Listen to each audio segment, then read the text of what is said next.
pasaron en la venta que por su mal pensó que era castillo.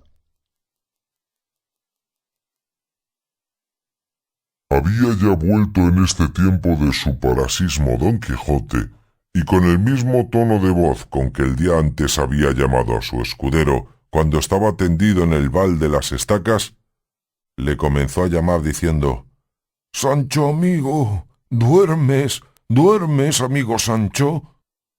«¿Qué tengo de dormir pese a mí?», respondió Sancho lleno de pesadumbre y de despecho, «que no parece sino que todos los diablos han andado conmigo esta noche». «Puedeslo creer así sin duda», respondió Don Quijote, «porque o yo sé poco o este castillo es encantado, porque has de saber, mas esto que ahora quiero decirte hasme jurar que lo tendrás secreto hasta después de mi muerte». «Sí juro», respondió Sancho. «Dígolo», replicó Don Quijote, «porque soy enemigo de que se quite la honra a nadie». «Digo que sí juro», tornó a decir Sancho, «que lo callaré hasta después de los días de vuestra merced y plega a Dios que lo pueda descubrir mañana». «Tan malas obras te hago, Sancho», respondió Don Quijote, «que me querrías ver muerto con tanta brevedad». «No es por eso», respondió Sancho, «sino porque soy enemigo de guardar mucho las cosas, y no querría que se me pudriesen de guardadas». «Sea por lo que fuere», dijo Don Quijote, «que más fío de tu amor y de tu cortesía, y así has de saber que esta noche me ha sucedido una de las más extrañas aventuras que yo sabré encarecer, y por contártela en breve, sabrás que que a mí vino la hija del señor de este castillo, que es la más apuesta y fermosa doncella que en gran parte de la tierra se puede hallar. ¿Qué te podría decir del adorno de su persona? ¿Qué de su gallardo entendimiento? ¿Qué de otras cosas ocultas que por guardar la fe que debo a mi señora Dulcinea del Toboso dejaré pasar intactas y en silencio? Solo te quiero decir que envidioso el cielo de tanto bien como la ventura me había puesto en las manos, o quizá, y esto es lo más cierto, que como tengo dicho, es encantado este castillo, al tiempo que yo estaba con ella en dulcísimos y amorosísimos coloquios, sin que yo la viese ni supiese por dónde venía, vino una mano pegada a algún brazo de algún descomunal gigante y asentóme una puñada en las quijadas tal que las tengo todas bañadas en sangre, y después me molió de tal suerte que estoy peor que ayer cuando los arrieros, que por demasías de Rocinante nos hicieron el agravio que sabes, por donde conjeturo que el tesoro de la fermosura de esta doncella le debe de guardar algún encantado moro, y no debe de ser para mí». «Ni para mí tampoco», respondió Sancho, «porque más de 400 moros me han aporreado a mí, de manera que el molimiento de las estacas fue tortas y pan pintado. Pero dígame, señor, ¿cómo se llama esta buena y rara aventura, habiendo quedado de ella cual quedamos? Aún vuestra merced menos mal, pues tuvo en sus manos aquella incomparable fermosura que ha dicho, pero yo, ¿qué tuve sino los mayores porrazos que pienso recibir en toda mi vida? Desdichado de mí, de la madre que me parió, que ni soy caballero andante ni lo pienso ser jamás, y de todas las malandanzas me cabe la mayor parte». «Luego, ¿también estás tú aporreado?», respondió Don Quijote. «¿No le he dicho que sí, pesía de mi linaje?», dijo Sancho. «No tengas pena, amigo», dijo Don Quijote, «que yo haré ahora el bálsamo precioso con que sanaremos en un abrir y cerrar de ojos». Acabó en esto de encender el candil el cuadrillero, y entró a ver el que pensaba que era muerto. Así como le vio entrar Sancho, viéndole venir en camisa y con su paño de cabeza y candil en la mano, y con una muy mala cara, preguntó a su amo: «Señor, ¿si será este a dicha el moro encantado que nos vuelve a castigar si se dejó algo en el tintero?» «No puede ser el moro», respondió Don Quijote, «porque los encantados no se dejan ver de nadie». «Si no se dejan ver, déjanse sentir», dijo Sancho, «si no, díganlo a mis espaldas». «También lo podrían decir las mías», respondió Don Quijote, «pero no es bastante indicio ese para creer que este que se ve sea el encantado moro». Llegó el cuadrillero, y como los halló hablando en tan sosegada conversación, quedó suspenso. Bien es verdad que aún Don Quijote se estaba boca arriba sin poderse menear de puro molido y emplastado. Llegóse a él el cuadrillero y díjole: «Pues ¿cómo va, buen hombre?» «Hablara yo más bien criado», respondió don Quijote, si fuera que vos. ¿Úsase en esta tierra hablar de esa suerte a los caballeros andantes, majadero? El cuadrillero, que se vio tratar tan mal de un hombre de tan mal parecer, no lo pudo sufrir, y alzando el candil con todo su aceite, dio a don Quijote con él en la cabeza, de suerte que le dejó muy bien descalabrado. Y como todo quedó a escuras, salióse luego, y Sancho Panza dijo: «Sin duda, señor, que este es el moro encantado, y debe de guardar el tesoro para otros, y para nosotros solo guarda las puñadas y los candilazos». «Así es», respondió don Quijote, «y no hay que hacer caso de estas cosas de encantamientos, ni hay para qué tomar cólera ni enojo con ellas, que como son invisibles y fantásticas, no hallaremos de quién vengarnos, aunque más lo procuremos. Levántate, Sancho, si puedes, y llama al alcaide de esta fortaleza, y procura que se me dé un poco de aceite, vino, sal y romero, para hacer el salutífero bálsamo, que en verdad que creo que lo he bien menester ahora, porque se me va mucha sangre de la herida que esta fantasma me ha dado». Levantóse Sancho con harto dolor de sus huesos, y fue a escuras donde estaba el ventero.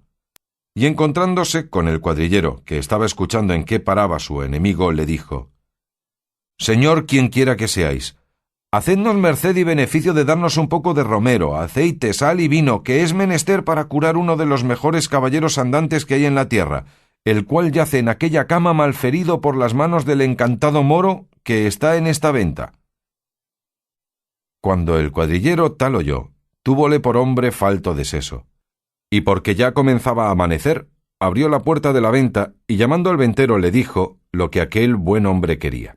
El ventero le proveyó de cuanto quiso, y Sancho se lo llevó a don Quijote, que estaba con las manos en la cabeza quejándose del dolor del candilazo, que no le había hecho más mal que levantarle 2 chichones algo crecidos, y lo que él pensaba que era sangre no era sino sudor que sudaba con la congoja de la pasada tormenta. En resolución, él tomó sus simples, de los cuales hizo un compuesto, mezclándolos todos y cociéndolos un buen espacio, hasta que le pareció que estaban en su punto. Pidió luego alguna redoma para echallo, y como no hubo en la venta, se resolvió de ponello en una alcuza o aceitera de hoja de lata, de quien el ventero le hizo grata donación. Y luego dijo sobre la alcuza más de 80 paternosters y otras tantas avemarías, salves y credos, y a cada palabra acompañaba una cruz, a modo de bendición. A todo lo cual se hallaron presentes Sancho, el ventero y cuadrillero, que ya el arriero sosegadamente andaba entendiendo en el beneficio de sus machos. Hecho esto, quiso él mismo hacer luego la experiencia de la virtud de aquel precioso bálsamo que él se imaginaba, y así se bebió de lo que no pudo caber en la alcuza y quedaba en la olla donde se había cocido casi media azumbre, y apenas lo acabó de beber cuando comenzó a vomitar de manera que no le quedó cosa en el estómago. Y con las ansias y agitación del vómito le dio un sudor copiosísimo, por lo cual mandó que le arropasen y le dejasen solo. Hiciéronlo así, y quedóse dormido más de 3 horas, al cabo de las cuales despertó, y se sintió aliviadísimo del cuerpo y en tal manera mejor de su quebrantamiento, que se tuvo por sano, y verdaderamente creyó que había acertado con el bálsamo de Fierabrás, y que con aquel remedio podía acometer desde allí en adelante sin temor alguno cualesquiera ruinas, batallas y pendencias por peligrosas que fuesen. Sancho Panza, que también tuvo a milagro la mejoría de su amo, le rogó que le diese a él lo que quedaba en la olla, que no era poca cantidad. Concedióselo don Quijote, y él, tomándola a 2 manos, con buena fe y mejor talante, se la echó a pechos y envasó bien poco menos que su amo. Es pues el caso que el estómago del pobre Sancho no debía de ser tan delicado como el de su amo, y así primero que vomitase le dieron tantas ansias y bascas, con tantos trasudores y desmayos, que él pensó bien y verdaderamente que era llegada su última hora. Y viéndose tan afligido y congojado, maldecía el bálsamo y al ladrón que se lo había dado. Viéndole así don Quijote le dijo: «Yo creo, Sancho, que todo este mal te viene de no ser armado caballero, porque tengo para mí que este licor no debe de aprovechar a los que no lo son». «Si eso sabía vuestra merced», replicó Sancho, «mal haya yo y toda mi parentela, ¿para qué consintió que lo gustase?» En esto hizo su operación el brebaje, y comenzó el pobre escudero a desaguarse por entrambas canales, con tanta priesa, que la estera de Enea sobre quien se había vuelto a echar, ni la manta de Angeo con que se cubría, fueron más de provecho. Sudaba y trasudaba con tales parasismos y accidentes que no solamente él, sino todos pensaron que se le acababa la vida. Duróle esta borrasca y mala andanza casi 2 horas, al cabo de las cuales no quedó como su amo, sino tan molido y quebrantado que no se podía tener. Pero don Quijote, que como se ha dicho se sintió aliviado y sano, quiso partirse luego a buscar aventuras, pareciéndole que todo el tiempo que allí se tardaba era quitársele al mundo y a los en él menesterosos de su favor y amparo, y más con la seguridad y confianza que llevaba en su bálsamo. Y así, forzado de este deseo, él mismo ensilló a Rocinante y enalbardó al jumento de su escudero, a quien también ayudó a vestir y a subir al asno.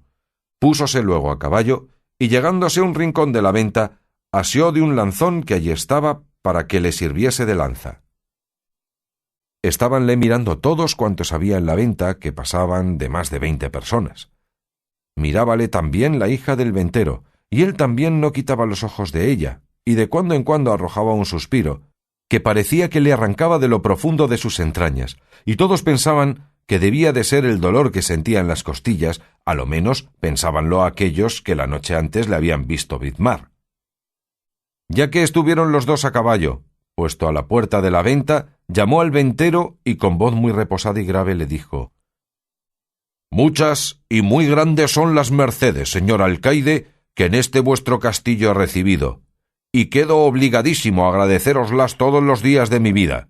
Si os las puedo pagar en haceros vengado de algún soberbio que os haya fecho algún agravio, sabed que mi oficio no es otro sino valer a los que poco pueden y vengar a los que reciben tuertos y castigar alevosías. Recorred vuestra memoria, y si halláis alguna cosa de este jaez que encomendarme, no hay sino decilla, que yo os prometo, por la orden de caballero que recibí, de faceros satisfecho y pagado a toda vuestra voluntad». El ventero le respondió con el mismo sosiego: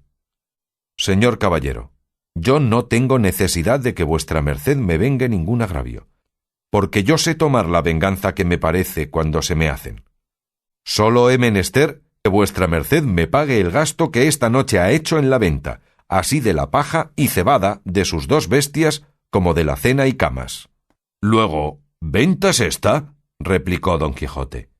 «Y muy honrada», respondió el ventero. «Engañado he vivido hasta aquí», respondió don Quijote, «que en verdad pensé que era castillo y no malo. Pero pues es así que no es castillo sino venta, lo que se podrá hacer por ahora es que perdonéis por la paga, que yo no puedo contravenir la orden de los caballeros andantes, de los cuales sé cierto, sin que hasta ahora haya leído cosa en contrario, que jamás pagaron posada ni otra cosa en venta donde estuviesen, porque se les debe de fuero y de derecho cualquier buen acogimiento que se les hiciere en pago del insufrible trabajo que padecen buscando las aventuras de noche y de día, en invierno y en verano, a pie y a caballo, con sed y con hambre, con calor y con frío, sujetos a todas las inclemencias del cielo y a todos los incómodos de la tierra». «Poco tengo yo que ver en eso», respondió el ventero. «Págueseme lo que se debe, y dejémonos de cuentos ni de caballerías, que yo no tengo cuenta con otra cosa que con cobrar mi hacienda». «Vos sois un sandio y mal hostalero», respondió don Quijote. Y poniendo piernas a Rocinante y terciando su lanzón, se salió de la venta sin que nadie le detuviese, y él, sin mirar si le seguía su escudero, se alongó un buen trecho.